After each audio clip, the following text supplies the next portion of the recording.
नमस्कार साथियों, जैसा कि आप लोगों को पता है, अब क्लास 10th और 12th के जो रिमेनिंग एग्जाम थे, जो बाकी के बचे हुए एग्जाम थे, उनकी भी डेट सरकार ने फाइनल कर दी है। जैसा कि मैंने बताया था कि हम लोगों ने क्लास 12 मैथ्स का सिलेबस शुरू कर रखा है इन दिनों। आरबीएसई बोर्ड हिंदी माध्यम के विद्यार्थियों के लिए उनके भी एग्जाम की डेट फाइनल हो चुकी है। अब मेरा उन लोगों से इतना सा निवेदन है या इतना सा आग्रह है, ये कहना चाहूंगा उन लोगों के लिए कि इतने दिनों में जो भी उन लोगों ने जैसे भी तैयारी की, कोई दिक्कत नहीं है। अब उनको एक स्ट्रेटेजी बनानी पड़ेगी, अब उनको एक प्रॉपर तरीका अपनाना पड़ेगा और एक टाइम शेड्यूल बनाना पड़ेगा कि जो हमारे पास में पर्याप्त समय दिया है उसका हम बेस्ट यूटिलाइज, मतलब उनको अच्छी तरीके से सदुपयोग कैसे करें कि हमारा एक बार से दो बार से कम सिलेबस हो जाए। कम से कम एक बार इस पीरियड में जो अब दिन बचे हैं एग्जाम के लिए, उसमें कम से कम एक बार तो अब हम लोग शुरू से वापस से सिलेबस को कंप्लीट कर लें। और अगर आप लोगों को कोई दिक्कत आती है गणित विषय में, तो आप मुझसे जो भी समस्याएं सॉल्व करवाना चाहते हैं या सुलझाना चाहते हैं अपनी समस्याओं को, तो आप मुझे कमेंट में कमेंट कर सकते हैं कि सर ये है प्रॉब्लम, या फिर आप मुझे व्हाट्सएप पे भी मैसेज छोड़ सकते हैं, टेक्स्ट कर सकते हैं, फोन करके बता सकते हैं कि ये समस्याएं हैं, ताकि मैं उन समस्याओं को फोकस करूं और उनका निराकरण आसानी से कर पाऊं। मैंने बताया था वो टॉपिक हमारा कंटिन्यू रहेगा। फिर भी अगर किसी और चैप्टर में, किसी और प्रश्न में आपको समस्याएं आए, तो आप मुझे बेझिझक होके आराम से पूछें कभी भी, ठीक है। तो हम लोगों ने जो चैप्टर शुरू कर रखा था वो था प्रतिलोम त्रिकोणमितीय फलन। 4 नंबर की प्रश्नावली थी। जैसे मैंने बताया, एक बार से अपने फॉर्मूला को रिवाइज कर लीजिएगा, तब जाके हमारे प्रश्नों पे आइएगा, ताकि आप लोगों को सुविधा रहे। 11वीं के फॉर्मूले भी याद कर लीजिएगा, 12वीं के फॉर्मूले जो मैंने लिखवाए हैं उनका प्रमाण भी दिया था, वो भी एक बार याद कर लीजिएगा, ताकि सवाल करते समय आपको दिक्कत ना हो। आज आप लोगों को पता ही है, लॉकडाउन 4 का आखिरी दिन है और कल से सरकार ने जैसे अनलॉक 1.0 इसको नाम दिया है, तो कल से अनलॉक शुरू हो जाएगा पूरे देश में। और जो जो सरकार ने दिशा निर्देश दिए हैं कि ये खुलने हैं, ये नहीं खुलने हैं, और उस एडवाइजरी का हम लोग बिल्कुल पालन करेंगे, ठीक है। तो क्वेश्चन नंबर 2 पे आ जाते हैं हम लोग। पहले सेकंड क्वेश्चन करेंगे और उसके बाद एक फॉर्मूला में और प्रमाणित करूंगा। कई बार वो फॉर्मूला भी सीधा 3 नंबर के प्रश्न में पूछ लिया जाता है। दूसरा प्रश्न, 2 tan इनवर्स 1/2। यहाँ पे आपकी किताब में गलती है, तो मैंने यहाँ माइनस लिख दिया है, आप उसको चेंज कर लीजिएगा। माइनस tan इनवर्स 1/7 बराबर π/4 सिद्ध करना है। सिद्ध करने का मतलब बायां पक्ष को दाएं पक्ष के बराबर करना है, ठीक है। इसमें जो फॉर्मूले काम आ रहे हैं वो फॉर्मूले में नहीं लिखूंगा, कोशिश करूंगा बोलने की, ताकि आप लोगों को वहां से समझ में आए। प्रश्न को हल करते समय आपको पता ही है, बाएं पक्ष को सरल करते दायां बनाते सिद्ध हो जाता है। यहां एक फॉर्मूला लग रहा है 2 tan इनवर्स x का। tan inverse 2x upon 1 minus x square. यहां x कौन है? 1/2। यहां फॉर्मूला लगाने की जरूरत नहीं है, दाएं पक्ष को जैसा है वैसा ही रहेंगे। इसको सरल करेंगे, 2 से 2 कट जाएगा, ऊपर 1 माइनस 1/4। ये सेम टू सेम रहेगा tan इनवर्स 1/7। इसको सरल करेंगे, 1 में से 1/4 जाएगा, 3/4 हो जाएगा। ऊपर 1 है, नीचे 3/4 है, उल्टा हो जाएगा, रेसिप्रोकल हो जाएगा, 4/3 हो जाएगा। Minus tan inverse 1/7। अगर यहाँ पे आप अच्छे से देख रहे हैं, तो मैंने जो फॉर्मूला सिद्ध किया था प्लस का, वैसा ही माइनस का भी लिखवाया था, वो फॉर्मूला लग जाएगा। tan inverse x minus tan inverse y। Answer आ जाएगा इससे tan inverse x minus y बटे 1 प्लस एक्स वाई। यहाँ बीच में गुणा है एक्स वाई, इधर सिद्ध कर रहा हूं, इससे आगे का है ना, वहां जगह लेंगे, शायद नहीं लिखे आप लोगों को। tan इनवर्स ऊपर वाले का लसअप है 21 आएगा, ये 7 इधर चला जाएगा, 7 चौक 28, ये 3 इधर चला जाएगा, फिर नीचे वाले का लसागु, इसके नीचे 1, फिर से 21 आएगा, 21 इधर चला जाएगा, 4 इधर चला जाएगा, उल्टा कर देंगे। इसके बाद 25 बटे 21 गुणा ये 21 ऊपर चला जाएगा और ये 25 नीचे आ जाएगा। सरल करेंगे तो 21 से 21 कट जाएगा, 25 से 25 कट जाएगा, tan इनवर्स 1, और tan इनवर्स 1 का मान हम लोगों को पता है कि tan 45 डिग्री का मान tan π/4 का मान 1 होता है, तो tan इनवर्स 1 का मान क्या हो जाएगा π/4, और यही हमें सिद्ध करना था, दायां पक्ष बनाना था। नीचे आप RHS लिख सकते हैं या हेंस प्रूफ लिख सकते हैं, ये हमने सिद्ध किया। तो ये भी एक प्रश्न काफी इंपॉर्टेंट बनता है। दूसरा प्रश्न जो है 3 नंबर का बनता है, ठीक है। इसके बाद क्वेश्चन नंबर 3 है, वो मैं आप लोगों के लिए छोड़ रहा हूँ, वो डायरेक्ट फॉर्मूला बेस्ड क्वेश्चन है, तो वो आप लोग कीजिएगा। क्वेश्चन नंबर 4 करने से पहले मैं एक सूत्र आप लोगों को सिद्ध करके बताऊंगा, वो सूत्र भी 3 नंबर में पूछ लिया जाता है, ठीक है। तो ये जो फॉर्मूला है जो मैंने कहा था आप लोगों को, 2 tan इनवर्स x बराबर tan inverse 2x upon 1 minus x square, sine inverse 2x upon 1 plus x square, cos inverse 1 minus x square upon 1 plus x square. Class 11th में, कक्षा 11 में हम लोग इसे फॉर्मूले को देखते थे। इसे cos 2 थीटा का 4 फॉर्मूले थे, वही ये चीज है, ये सेम ही है। अगर आप लोग ये याद रखेंगे तो कभी कभी क्वेश्चन में डायरेक्ट कन्वर्ट करना होगा tan इनवर्स को cos इनवर्स में या sin इनवर्स में या tan इनवर्स में, तो वो इजी रहेगा, क्वेश्चन फटाफट हो जाएगा हम लोगों का। इसको कैसे सिद्ध करेंगे, ये इसके बराबर, ये इसके, मतलब चारों एक दूसरे के बराबर है, ये हमें सिद्ध करना है। जैसे हम लोग 2 tan इनवर्स x को sin इनवर्स 2x अपॉन कैसे भी बना लेते हैं, है ना।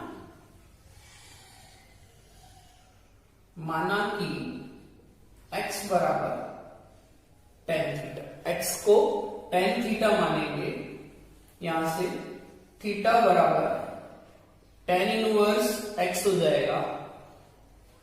अब आप जिस भी फॉर्मूले में रखना चाहें या फिर यह 3 पोर्शन बना लीजिए, मैं तीनों प्रूव कर देता हूं एक साथ, क्लियर। यहां देखिएगा,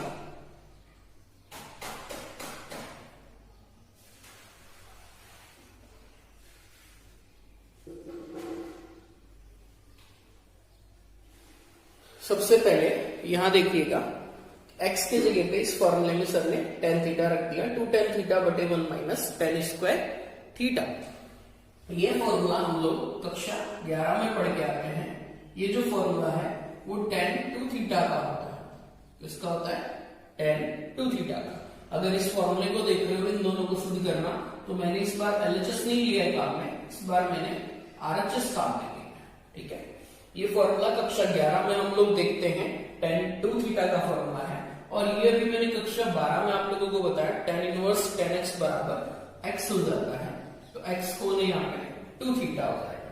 थीटा का मान यहां से देख सकते हैं आप, tan इनवर्स LHS बन गया। RHS को सरल किया और LHS बन जाए तो भी सिद्ध हो गया। सेकंड अगर इसमें पुट करेंगे, यहाँ पे भी RHS की मान लीजिए आप, साइन इनवर्स 2 tan थीटा बटे 1 प्लस tan स्क्वायर थीटा। ये जो चीज है ये है साइन 2 थीटा का फॉर्मूला। इसका साइन 2 थीटा का फॉर्मूला tan के पदों में साइन 2 थीटा बराबर 2 tan थीटा बटे 1 प्लस tan स्क्वायर थीटा। तो 2 tan थीटा बटे 1 प्लस tan स्क्वायर थीटा को हम लोग क्या लिख देंगे? Sine 2 theta. यहां से आंसर वापस साइन इनवर्स साइन एक्स हो जाएगा और थीटा के जगह पे वापस tan इनवर्स। इसको सरल किया हमने और ये बन गया। एक ही बात की, ये बनो चाहे ये बनो, कोई दिक्कत नहीं। अगेन मेरे हिसाब से समझ में आ चुका होगा आप लोगों को मैं क्या कहना चाह रहा हूं। सब में फॉर्मूला बन जाएगा 11th क्लास वाला और हमारा प्रश्न सरल हो जाएगा। कॉस इनवर्स, ये किसका फॉर्मूला है? ये cos 2 थीटा का फॉर्मूला था 11th क्लास का, tan के पदों का, है ना। वापस 2 थीटा आ जाएगा 12th क्लास के हिसाब से, और थीटा की जगह हमने क्या लिखा था? tan inverse x। तो ये जो क्वेश्चन है, ये जो फॉर्मूला है, ये कई बार 3 नंबर में भी पूछ लिया जाता है कि 3 नंबर के हिसाब से प्रश्न बना के दे देता है। कोई एक पार्ट दे देता है इसको इसके बराबर शुद्ध कर दो, है ना, चारों जरूरी नहीं है दे, वो एक पार्ट दे देता है तो भी हमें शुद्ध कर देना है। क्लियर? इस पे बेस्ड अब हमारा होगा क्वेश्चन नंबर 4। तीसरा मैंने आप लोगों को होमवर्क के लिए दिया था, चौथा आज आप लोग मेरे साथ में देख लीजिए। ठीक है, क्वेश्चन नंबर 4 अच्छे से देखिएगा सब लोग। उसको हम लोगों के पास जो करने के तरीके हैं ना, वो 2-3 तरीके हैं मेरे पास में कि उसको मैं कैसे सरल कर पाऊंगा। क्वेश्चन नंबर 4 चौथा प्रश्न जो कह रहा है वो है cos inverse 63/65 plus 2 tan inverse 1/5 बराबर sin इनवर्स 3/5। काफी इंपॉर्टेंट प्रश्न कह सकता हूं मैं अपने हिसाब से इसको। कई बार 3 नंबर में ऐसे प्रश्न पूछे जाते हैं। इसके लिए क्वेश्चन एक बार अच्छे से वापस देख लीजिएगा। cos inverse 63/65 plus 2 tan inverse 1/5 बराबर sin इनवर्स 3/5। ये cos है, ये tan है, वो sin है, तीनों अलग अलग हैं। अब इन तीनों को सेम बनाना पड़ेगा तब जाके प्रूव हो पाएगा। तो मेरे पास जो तरीके है वो सुन लीजिए। इसको cos इनवर्स में रहने दीजिए, 2 tan इनवर्स का फॉर्मूला लगाइए cos इनवर्स के पदों वाला, अभी जो हमने देखा था, दोनों cos इनवर्स बन जाएंगे। फिर दोनों का cos इनवर्स वाला फॉर्मूला लगाइएगा, cos inverse x plus cos inverse y वाला। आंसर cos इनवर्स में आएगा, उसको लाल बटा पक्का करके sin इनवर्स में बदल दे। एक तरीका तो ये। दूसरा तरीका, इस cos इनवर्स को sin इनवर्स में बदल लीजिए यहाँ पे, और इस 2 tan इनवर्स का फॉर्मूला लगाइए sin इनवर्स के पदों में। वापस से सुन लीजिए, cos इनवर्स को लाल बटा पक्का करके sin इनवर्स में बदल लीजिए, 2 tan इनवर्स का फॉर्मूला लगाइए sin इनवर्स के, दोनों sin इनवर्स में आ जाएंगे। sin inverse x plus sin inverse y का फॉर्मूला लगाइए, डायरेक्ट आंसर आ जाएगा। फिर लाल बटा पक्का नहीं करना पड़ेगा। तो जो आपको अच्छा लगे वो कीजिएगा। ठीक है, थोड़ी सी जगह यहाँ कर देता हूँ मैं लाल बटा पक्का करने के लिए, और इधर ही आपका प्रूव हो जाएगा। तो देख लीजिएगा, माना कि cos इनवर्स 63/65 को हम लोग थीटा मानते हैं, cos थीटा हो जाएगा 63/65। अब sin थीटा निकाल लीजिए यहाँ से, दोनों तरीके लाल बटा पक्का करके भी और सरल समीकरण लगा के 1 minus cos square theta, 1 minus 63/65 का स्क्वायर। ये स्क्वायर वगैरह तो आपको ही करने पड़ेंगे, कोई इलाज नहीं। 63 का स्क्वायर, आप लोग 63 को 63 से गुणा कर लीजिए, 3 3 9, 6 3 18, 6 3 18 हासिल की 36 और 1 37, 9 8 8 16 हासिल की 1 7 8 8 9 3। 65 टेस्ट करके ट्रिक होती 55 25 7 6 42। आंसर आ जाएगा 4225 माइनस 3969। घटाएंगे 225 तो ये रह जाएंगे, 225 और 29 ये रह जाएंगे, 256/4225। 256 किसका होता है 16 और 4225 65। तो 16/65 आ चुका है। तो cos इनवर्स 63/65 बराबर होगा sin इनवर्स 16/65। 2 tan इनवर्स का formula sin inverse 2x upon 1 plus x square. LHS को सरल करना है, अच्छे से देखिएगा। Sine inverse 16/65 plus sine inverse ये 2/5 रहेगा, और ये 1 plus 1/25। Sine inverse 16/65 plus sine inverse plus अपन लेंगे 2/5, 25 और 1 26, 26/25 उल्टा करेंगे तो 25/26। कुछ समझ में आ रहा है मैंने क्या किया? एक के नीचे एक लिखा, 25 लसअप लिया, 25 प्लस 1 26/25, उल्टा करेंगे तो 25/26। 5 13। Sign inverse 16/65 plus sine inverse 5/13, 16/65 √1 minus 55 25 170, 5/13 1 minus 256/4225। इधर देखेंगे साइन इनवर्स 16/65, 169 में से 25 जाएगा 144, 12/13, 5/13 63/65। कुछ समझ में आ रहा है मैं क्या कर रहा हूं? ठीक है, साइन इनवर्स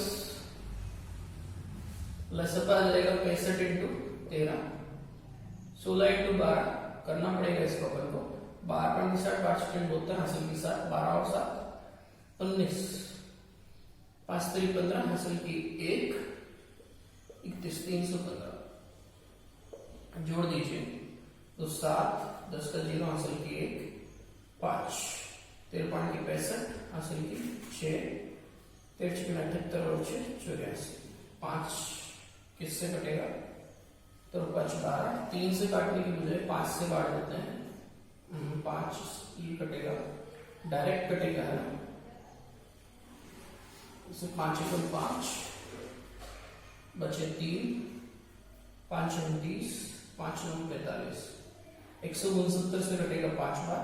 169 को अगर आप 3 से गुणा करते हैं 7 21 27 हासिल की 2 18 18 2 20 507 169 से काट रहे 3/5 ये प्रूव हो जाएगा। कैसे 169 से काटा ये आप लोगों को समझना है। कैसे पता चलता है सर 169 से काटा? तो एक ट्रिक होती है हमारे पास ना आंसर देखने की। अगर हमें आंसर पता है, आरएचएस में आंसर सबको क्लियर है कि आंसर क्या आ रहा है, 3/5 आ रहा है, तो अगर 3/5 लाना है तो ये 5 कब आएगा? तो मैंने देख लिया कि 5 से इसको काटा 169 से कट रहा है, मतलब 169 से इसको काट दो तो ये 5 बार कटेगा और वो 3 बार कट जाएगा। कैलकुलेशन थोड़ी लंबी है, 3 नंबर में प्रश्न पूछा जा सकता है, काफी इंपॉर्टेंट है, ध्यान रखिएगा। ठीक है, इसके बाद question number 5, sec square tan inverse 2 plus cosec square cot inverse 3 बराबर 15 सब करना है। आसान है क्वेश्चन, बस थोड़ा सा इसकी ट्रिक समझनी, पुराने जैसे नहीं है, इंपॉर्टेंट थोड़ा कम है कंपैरेटिवली उनकी तुलना में। ये 3 नंबर का बनने के लिए। हाँ, सेक स्क्वायर ये आपका थीटा समझ लीजिए, ये थीटा है। सेक स्क्वायर थीटा की सरल समीका 1 प्लस tan स्क्वायर थीटा पढ़ के आते हैं हम लोग क्लास 10 से 9 से। कॉसेक स्क्वायर की सरल समीका 1 प्लस कॉट स्क्वायर थीटा। ठीक है, इसको जो लिखने का तरीका होता है, ये जो स्क्वायर है लिखने के लिए इसको हम लोग ऐसे लिख सकते हैं, tan इनवर्स 2 का होल स्क्वायर। ये स्क्वायर यही होता है, थीटा पे ही तो स्क्वायर लगता है। हम लोग क्या कहते हैं कि जो स्क्वायर होता है tan स्क्वायर थीटा, ये कब लगेगा? tan ये हो गया जैसे है ना, इस कंप्लीट स्क्वायर लगा दो, सॉरी यहां नहीं लगेगा, यहां लगेगा। कंप्लीट स्क्वायर लगा दो, tan थीटा का whole square is equals to tan square theta. tan theta का whole square is equals to tan square theta. यहां नहीं लगेगा स्क्वायर, यहां लग जाएगा। सिमिलरली 1 प्लस कॉट इनवर्स 3 का होल स्क्वायर। ये मैंने लिखने का तरीका आप लोगों को समझाया ताकि आप लोग कहीं कंफ्यूज नहीं हो। tan inverse tan theta theta होता है, तो ये 2 आ जाएगा इसका आंसर और ये 2 का स्क्वायर। सिमिलरली इसका आंसर 3 आ जाएगा। Cot inverse theta cot inverse x हो जाएगा इसका स्क्वायर। 1 प्लस 4 प्लस 1 प्लस 9 जोड़ेंगे तो 15 सिद्ध हो जाएगा। अच्छे से देख लीजिए एक बार कैसे लिखा। पहले दोनों को सरल समीकरणों में बदला, क्लास 10 वाली सेक स्क्वायर थीटा को 1 plus tan square theta, cosec square theta को 1 प्लस कॉट स्क्वायर थीटा। और उसके बाद इसको लिखने का तरीका कि जो 10 पे स्क्वायर होता है वो वास्तव में होल स्क्वायर होता है, तो होल स्क्वायर लिख दिया। ये हमारी क्लास 12 की सरल समीकरण बन गई, उसमें चेंज कर लिया और आंसर देखा 15 आ चुका है। क्वेश्चन नंबर 5 हो चुका है। क्वेश्चन नंबर 6 जो मैंने प्रूव किया था वही था, और क्वेश्चन नंबर 7 में आप लोगों के लिए आज छोड़ रहा हूं। tan inverse x plus tan inverse y plus tan inverse z वाली सरल समीकरण लगाइए और कोशिश कीजिएगा कि आपसे होता है। तो आज हम लोग क्वेश्चन नंबर 7 तक कंप्लीट कर रहे हैं, 7 तक हो जाएंगे। उसके बाद आप लोगों को कोई भी समस्या, किसी भी चैप्टर से रिलेटेड समस्या हो, जो 12वीं का एग्जाम देने वाले हैं कुछ ही दिनों में, वो लोग मुझे आराम से कभी भी किसी भी समय फोन करके, मैसेज करके, कमेंट करके, यूट्यूब पे या फेसबुक पे या जहां पे भी उन लोगों को लगता है वो मेरे साथ में कनेक्ट हैं, वो आराम से अपनी समस्याओं को पूछ सकते हैं। धन्यवाद।